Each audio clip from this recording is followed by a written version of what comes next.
2024 के लोकसभा चुनाव को लेकर हर पार्टी अपने स्तर से तैयारी करनी शुरू कर दी है। एक तरफ जहां विपक्ष में खड़ी बीजेपी, तो वहीं दूसरी तरफ बिहार में महागठबंधन की सरकार। हर एक पार्टी अपने स्तर से तैयारियों में लग गई है ताकि 2024 के होने वाले लोकसभा चुनाव में एक दूसरे को शिकस्त दे सके। नमस्कार, मैं श्वेता और आप देख रहे हैं न्यूज़ फॉर नेशन। चुनाव आने वाला है और चुनाव आने के साथ ही जितने भी नेता हैं वो बड़े बड़े वादे करते हुए नजर आते हैं। प्रधानमंत्री नरेंद्र मोदी से लेकर नीतीश कुमार हो या फिर राहुल गांधी से लेकर तेजस्वी यादव हो, हर नेता अपनी अपनी पार्टी को बढ़ाने के लिए, अपनी अपनी पार्टी के वोट बैंक को बढ़ाने के लिए, वोटर्स को अपनी ओर खींचने के लिए एक से एक बड़े वादे करते हैं। चुनावी मैदान में उतरते हैं और जनता को वादे करते हैं कि हम आएंगे तो हम ये करेंगे, हम आएंगे तो हम वो करेंगे। अब इसी बीच मुख्यमंत्री नीतीश कुमार ने एक ऐसा खेल खेला है जिससे बीजेपी कहीं ना कहीं छटपटाते हुए भी नजर आ रही है। हम बात कर रहे हैं आरक्षण बिल को लेकर। नीतीश सरकार द्वारा जातीय गणना के सामाजिक एवं आर्थिक सर्वे रिपोर्ट विधानसभा के पटल पर रखे जाने के बाद एक बार फिर बिहार की चुनावी रणनीति में हलचल मच गई है।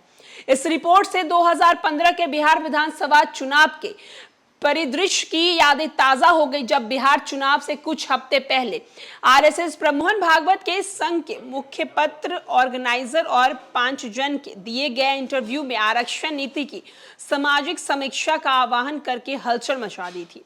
आरजेडी सुप्रीमो लालू प्रसाद यादव ने तुरंत इस मुद्दे को उठाया और जनता के बीच ये संदेश भेजा कि बीजेपी आरक्षण को खत्म करना चाहती है। नतीजा ये हुआ कि जदयू, आरजेडी समेत महागठबंधन ने बिहार में प्रचंड बहुमत के साथ चुनाव जीता था।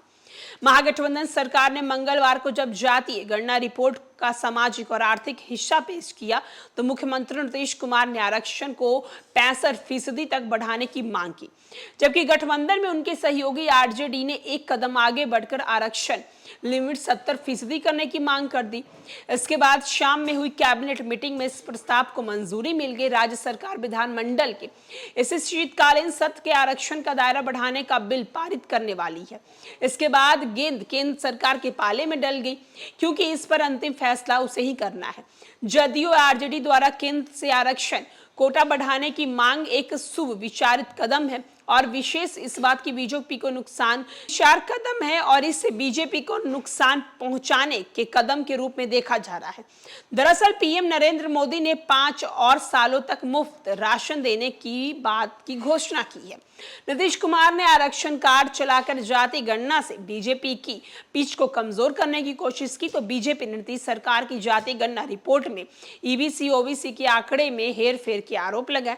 पटना यूनिवर्सिटी में अर्थशास्त्र विभाग पूर्व एचओडी के चौधरी का कहना है कि बीजेपी दबाव में है, वो जाति गणना और आरक्षण के मुद्दे को सिरे से खारिज नहीं कर सकती।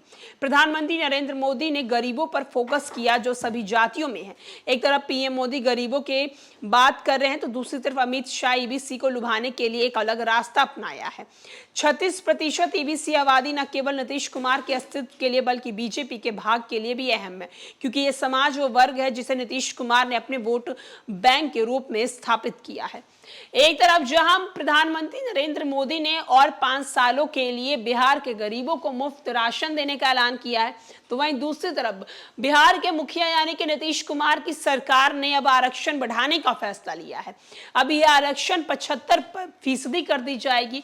तो आने वाले चुनाव में देखना होगा कि मुख्यमंत्री नीतीश कुमार का यह आरक्षण गेंद और प्रधानमंत्री नरेंद्र मोदी का ये मुफ्त राशन का गेंद किसके पाले में जाता है और किसकी बड़ी जीत हासिल होती है।